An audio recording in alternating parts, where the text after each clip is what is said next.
En septembre 1999, le médecin français Yves Godard, son épouse et leurs 2 enfants disparaissent brutalement. Petit à petit, l'enquête pour disparition se transforme en affaire criminelle.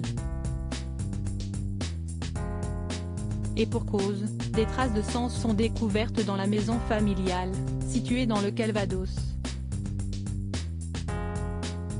Alors que les parents et les 2 enfants auraient pris la mer avant de disparaître, de nombreux indices mis en mer ont épaissi le mystère au sujet de cette affaire.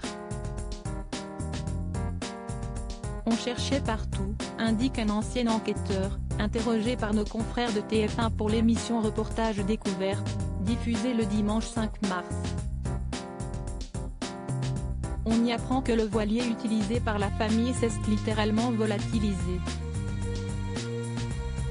Pire encore, les enquêteurs vont retrouver un gilet de sauvetage loin des côtes. Mais selon les policiers, aucune chance que la famille ait pu être victime d'un naufrage. Plus tard, le radeau de survie de la famille est aussi retrouvé vers les côtes anglaises. Vide. Les enquêteurs vont lancer des analyses. Les résultats sont alors troublants.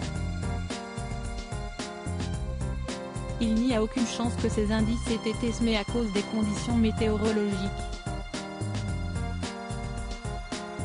Est-ce que est-ce un jeu de piste? On peut se le demander. Une famille entièrement disparue depuis, l'énigme reste entière.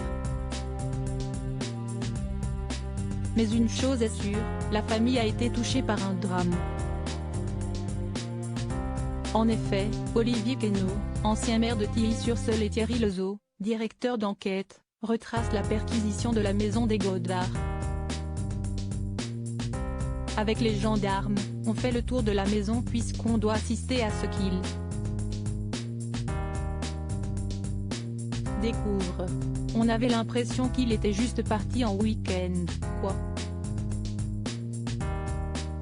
On trouve une maison encore vivante.